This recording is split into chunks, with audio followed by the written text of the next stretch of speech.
Welcome to the Expansive Astrology Podcast, where we look at using astrology beyond the tropes and horoscopes to tune into the natural forces around us and within us, honoring our true nature to craft our future. I'm your host, Melissa, the Self-Care Witch, and I'm here to help you meet your magic. Without further ado, let's begin this week's episode with a tarot reading for the collective. Hi, welcome back to the podcast. I'm so excited right now. I'm so excited. I wish I had my mic on while I was shuffling for our tarot spread, because when these cards fell out, I cackled. It was a true, I'm so excited. I freaking love the tarot. Me and my finches are coming to you for Pisces season, to welcome Pisces season. You'll probably hear my little finches cheeping and chirping in the background. Don't mind them. I am so excited to be diving into Pisces season with you. Pisces energy wraps up the astrological year, the final sign of the zodiac. So Pisces has seen and held and known all of it, everything that's come before. It kind of has this awareness of the whole breadth of the universe. I always say that if Aquarius is about how we serve others, Pisces is about how we serve ourselves. It's really diving into our inner world. Pisces is drawn to knowing all that is involved in the universe and what it means to be alive here in this experience. This is the sign that concludes the zodiacal wheel and invites us to complete what needs to be complete. And wait until you hear this freaking tarot spread. Wait till you hear this. What we have for us today, entering into Pisces season, we have the Knight of Swords, supported by the Hanged One, and our anchor is the Chariot.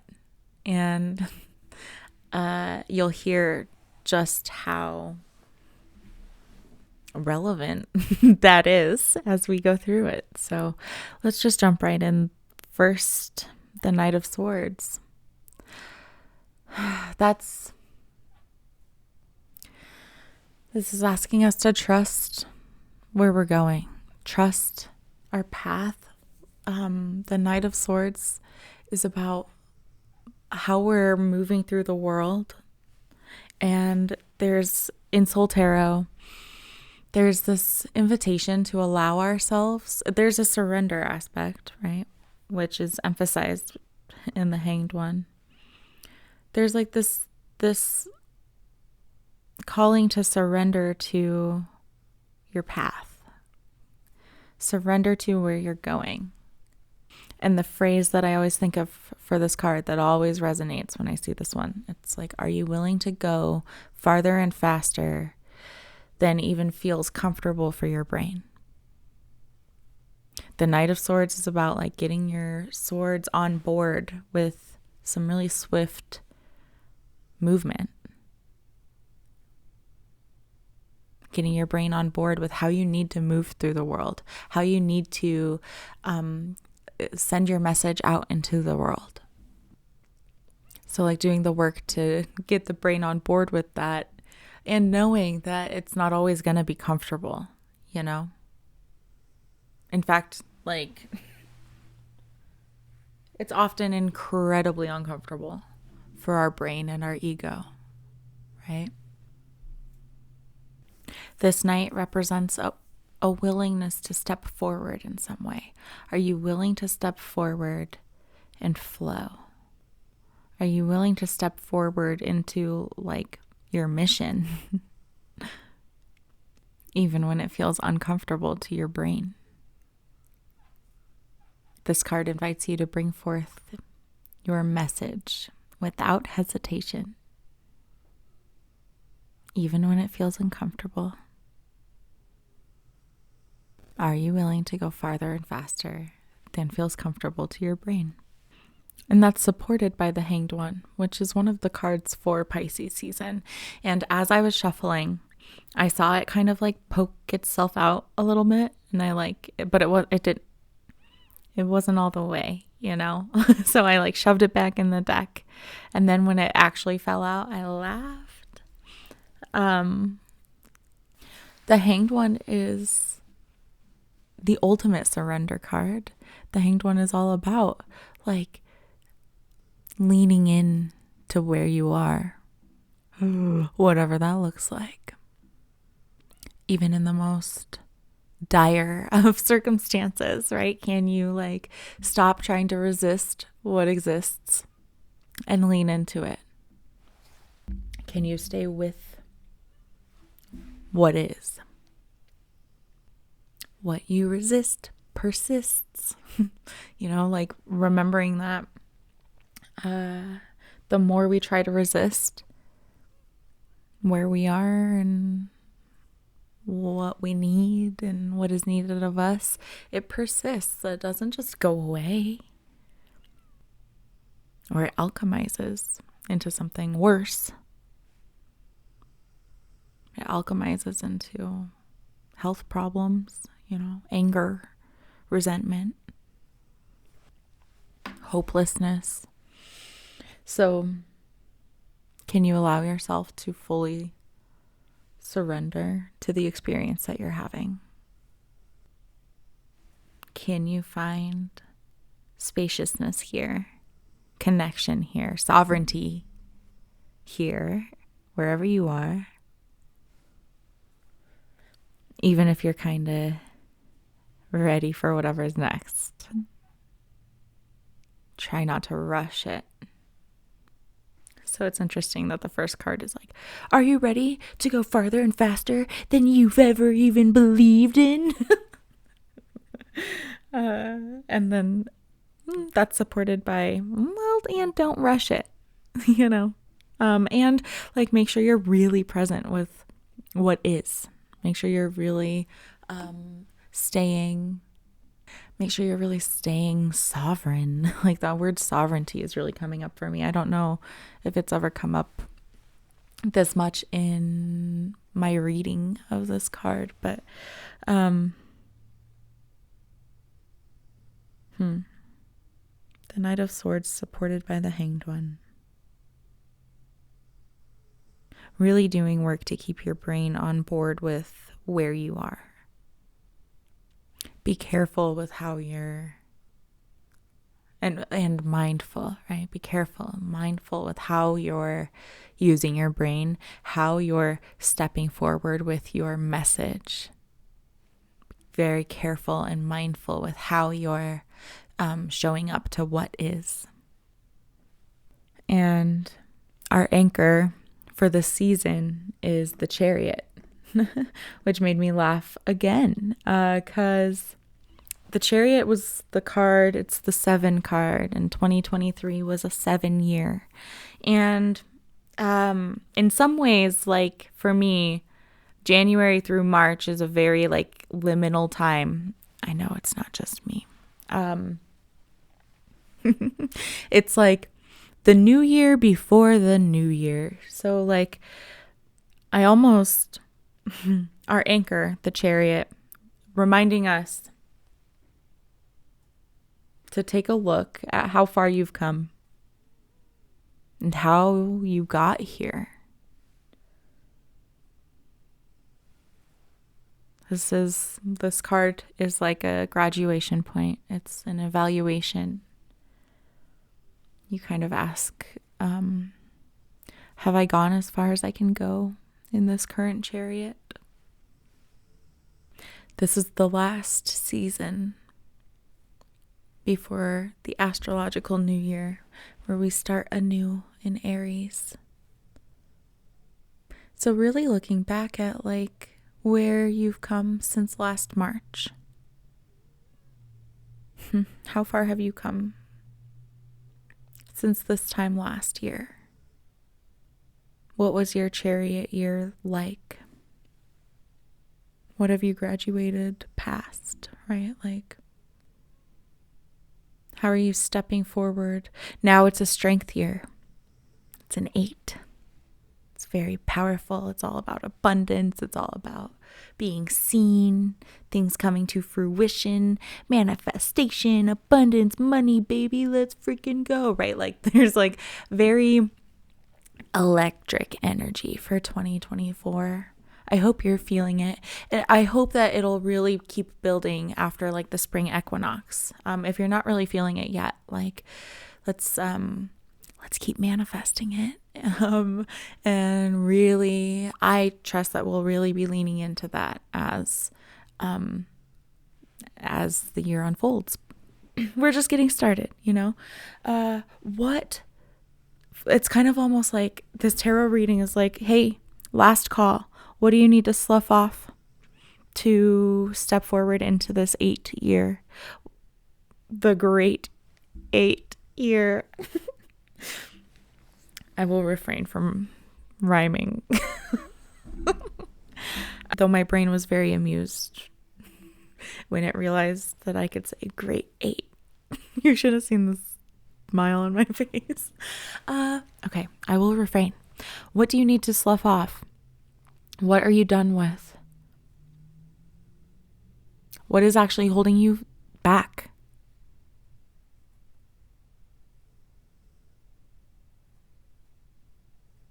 Even if it feels like home and it's gotten you this far. But it's time to like leave that behind. Are you willing to go farther and faster than what has felt comfortable so far? Can you step out of the chariot and onto this horse in the Knight of Swords that like is going so fast that the horse almost looks a little bit freaked out in the Knight of Swords? The horse is like, whoa. And in the chariot card, this chariot is very fancy. He's got all the fancy fabrics and it's made of concrete. And it's led by sphinxes, which are not moving, right? This chariot is no longer moving. What are you going to step into next? And I keep returning to kind of a keyword of sovereignty. Sovereignty is defined as supreme power or authority. And I really love the word authority. And its root, like author. What are you authorizing? What are you authoring? How are you authoring your life? If authoring will be a verb, apparently. If author is a verb, how are you writing your life? What are you letting in? What are you engaging with? Sovereignty. Authorizing. It's like this like ultimate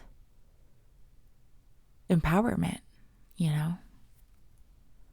And I really love that because Pisces can be very mushy, and sensitive and deep and like kind of hard for some people to feel in this way. And remembering that like we can, and that's part of what this spread is about with the Knight of Swords and the Hanged One. We can be in the mushiest of spaces and still have a sense of empowerment, a sense of sovereignty, a sense of knowing where we've come from and where we're going, you know, and like what is working for us and what is not. So I think that's all I have to say for the tarot reading this week. I really liked that. So I hope it resonates for you all too. So, as always, I want to introduce you to Pisces energy and what some of the invitations are for this next season, for the next month or so. Pisces is our mutable water sign ruled by Jupiter ruled by Jupiter and Neptune, and represented by the fishes. Pisces is represented by two fishes that are tied together and swimming in different directions, representing desires that pull us in seemingly different directions, representing like the breadth of like conflicting experiences, emotions, how we can be experiencing two contradictory things at the exact same time. It represents like the breadth of existence in general. Pisces rules the 12th house of self-undoing, which is how we serve ourselves. It's all about our inner worlds, how we tend to ourselves. It contains the feelings, beliefs, the thoughts that we are most comfortable handling alone. It includes the ways that we act against our own best interests. It encompasses the ways we neglect ourselves or sacrifice ourselves for others.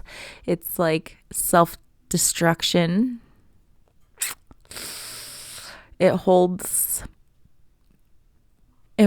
all the deepest, darkest pieces of us. And before we wrap up this year and enter into the next, take some time to really be with this piece of yourself. The gift that Pisces brings is it helps us like in fostering our inner worlds, while and like the challenge is also to like allow ourselves to step out of that and to allow others to go there with us. It's about like part of the challenge is in fostering a really rich, nourishing, beautiful inner world, and without it becoming like, while resisting the temptation to escape from the real world or like the outer world, resisting the temptation to escape connection and relationship with others, having a really rich, incredible, like deep inner world, and letting others in. I think part of the invitation is learning how to work with and in and like from that space, from that inner world, in a way that promotes freedom. So, which like naturally invites us to explore things like self-sabotage and self-defeat. Exploring how we can hold space for discomfort without identifying with it, without grasping on, latching on, and like identifying with it, making it a part of our identity. Pisces isn't afraid to explore these things, to really feel all of it. And the challenge, the thing to learn, the thing to just know about yourself is like how to do that and be that, how to like fully lean in without getting lost there. And I think many of us have a sense of the difference between like a spiral and like kind of just like feeling intensely, right? And there's refinement to be learned. There's a difference between leaning in and spiraling. So Pisces, there's a tendency and an invitation to learn how to lean in, right? How to be with all of it, how to really feel everything that you need to feel. And there's a place where that becomes, it's really overwhelming for many people. We're not taught to do that. We're not taught how to do that. And it feels, for many people who are not practiced in that, it feels almost like dangerous, right? It feels like if I lean into this and really feel it, it will sweep me away. It'd be too much. So it is a practice. Requires refinement, knowing the difference between like leaning in and spiraling. And for me, I know that when I'm spiraling, it's not really, it feels very emotional, and emotions are certainly involved, but I think that for me, when I'm in a spiral, like the emotions aren't leading that. When I'm in a spiral, the brain is what's spiraling, and I wouldn't say that it's the emotions' fault. It's definitely my mind, right? That contributes to the spiraling. And that's why like some of the really cheesy like coping mechanisms of like holding ice, splashing your face with water, going for a walk, those things that like physiologically change your state, they do work if you're in a spiral, because the spiral isn't, in my opinion, in my experience, the spiral isn't emotional, it's mental. So doing something to change my physiological state to like get my brain out of that, to like stop the brain track, it truly is effective. One of my favorites is to just go outside barefoot, just for a moment, let my feet really ground into the cold ground. Right now it's cold outside. Anyway, what am I saying? It's just something to kind of explore this season. How can you lean in to your experience without losing yourself, I feel like the tarot spread is really, it really illustrates that really well with that Knight of Swords. So, and this season, there's a big invitation for closure, release, completion. We're wrapping up everything that we need to be complete with before we step into Aries season, which is the astrological new year. Aries season is the sign of the self. What do you need to do in this season of self-undoing so that you can really fully lean into the season of the self? First things first, the self-undoing.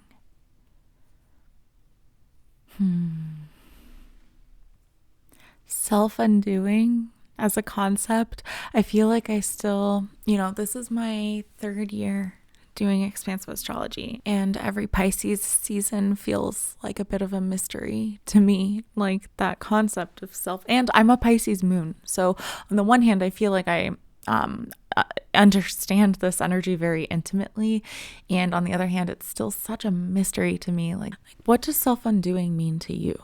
Like how can to me it's like this radical seeing of ourselves. Like Pisces is often associated with addiction and escapism, and I think this is because of how difficult it can be to dive into the depths of our being. It can be so hard to see our truth, especially when it's dark and difficult. Addiction and escapism provide distraction and numbing.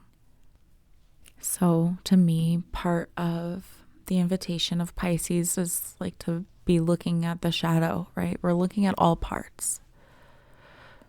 What is the shadow?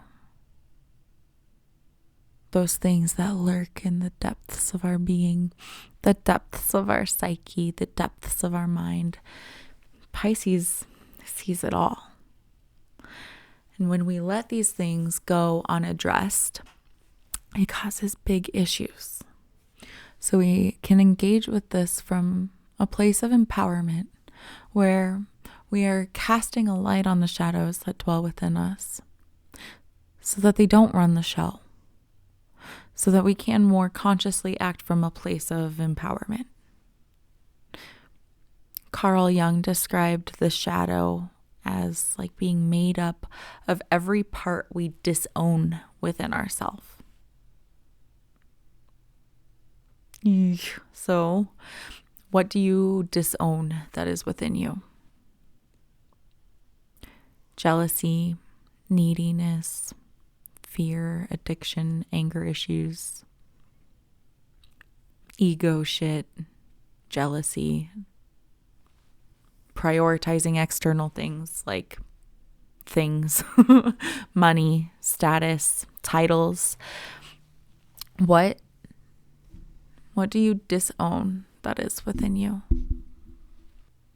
The ways you're just like your mother? No offense. Those things that we disown. Carl Jung said when we disown them, those things turn against us and collectively represent the shadow. And when unaddressed, the shadow runs the show. Those parts of us run the show. So the work is to assimilate with the shadow. The work is in allowing those things to be a part of us in an empowered way with intention. The shadow makes us whole. It is not separate from us. It is a part of us. And this quote from Carl Jung is so great. He said, quote, "How can I be substantial if I do not cast a shadow? I must have a dark side also if I am to be whole," unquote. So I think like you hear about shadow work a lot these days. And I hear a lot of people speaking about it in a really wishy-washy way. And I wonder if it lands that way because it is so unique to each individual. And I think even calling it like shadow work and keeping it really vague like that, it's interesting. It just keeps it like maintains the shadow of it all. What am I saying? And it's all about empowerment, right? It's like doing the shadow work is all about assimilating those things, allowing those things to be a part of us in an empowered way with intention. And often the way we talk about shadow work is so vague and a little bit wishy-washy, and or maybe we get a little brave and we talk about like rage or kink or things like that. But the invitation is to go deeper, babe. Like deeper than your rage, deeper than your kink, deeper than like really diving in and intentionally, deeply, intimately knowing your dark side, your quote unquote dark side. Knowing that it takes a lot of energy to disown these pieces of ourselves. What would it be like to like liberate all of that energy that you're unconsciously investing in protecting yourself from the shadow? And rather than giving your energy to avoid and suppress and run away from these parts, we get to harness that energy and alchemize it and use it to expand, to approach life from a more intentional, more awake, healthier, more aligned place. This is what brings inner strength and peace and balance, makes you better equipped to take on life's challenges consciously and from a present and careful, intentional, empowered place. That sense of sovereignty we spoke about earlier. So the Jungian shadow includes anything outside of the light of consciousness. These can be positive or negative, but we tend to reject the negative pieces more fully and more effectively. So the shadow typically ends up being made up of a whole lot of disempowered, difficult things. And it's not all bad. It's not all bad. Like shadows of neediness or jealousy or codependency can actually be indicators of how deeply and fully we can invest ourselves in love. Like anger is passion. Anger is sadness's bodyguard. And it's all about alchemizing that bad, quote unquote, bad anger into empowerment. When we're intimate with it, when we listen to it, when we let it teach us, the shadow is a great teacher.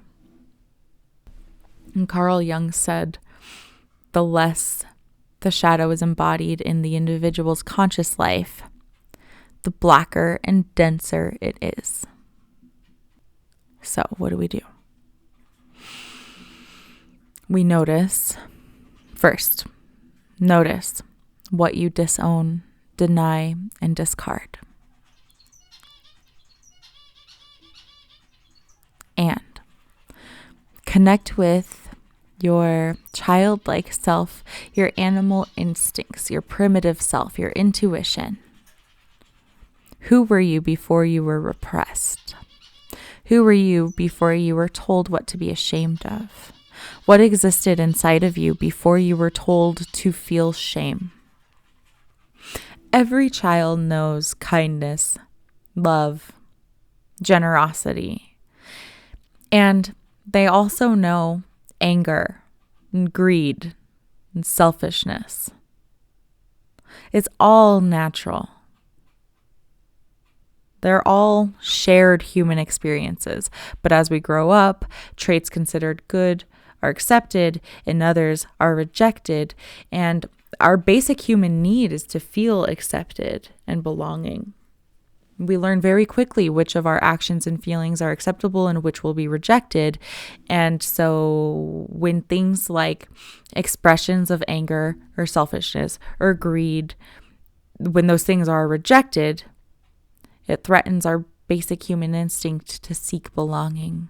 So we reject those things in ourselves to maintain our sense of belonging. I always think of from a little book of the human shadow by Robert Bly. This quote, the child puts all of these unwanted parts into an invisible bag and drags it behind him, which is just a perfect illustration of what the shadow is. So here's your invitation to identify, shine a light on, and appreciate those disowned parts of you. This awareness allows us to make friends with those pieces of us, to stop denying all of the complex parts of ourselves and to assimilate all pieces.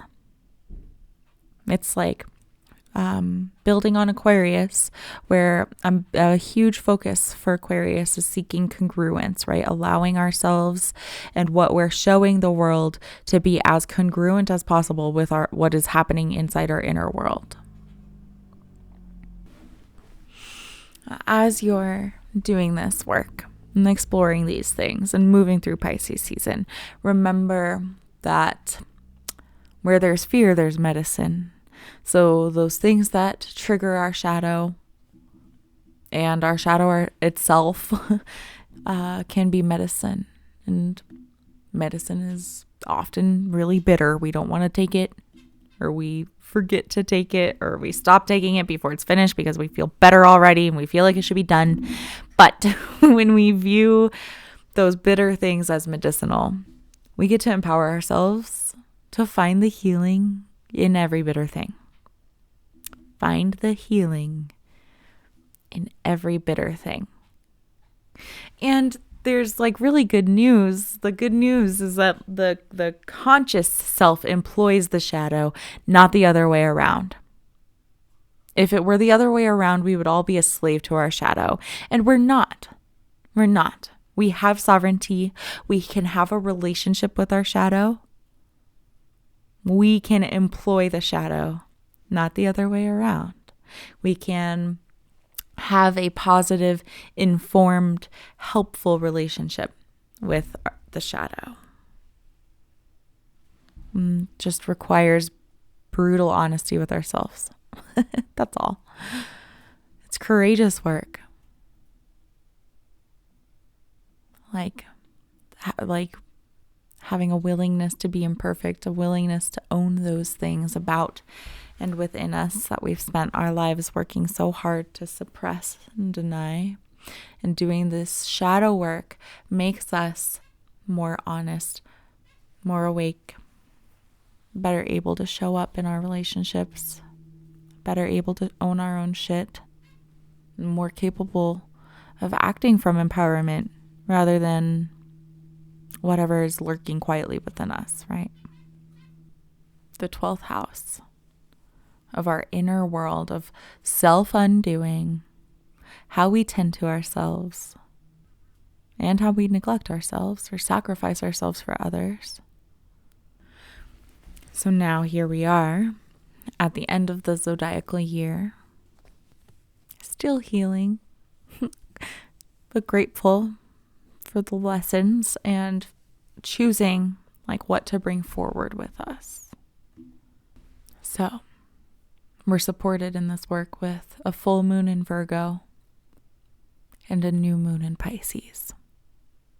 If you want to join one of my moon circles to practice drawing down that energy, you know where to find me, or you can sign up for the Meet Your Magic membership for access to the PDFs that I put out with each full and new moon.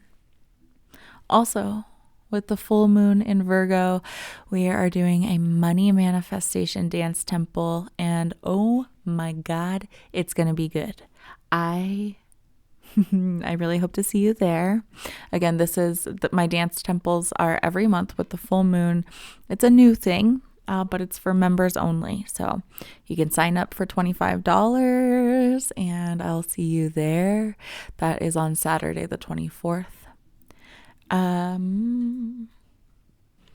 So between dance temples and moon circles, and Free Tarot Friday on my Instagram, you know where to find me.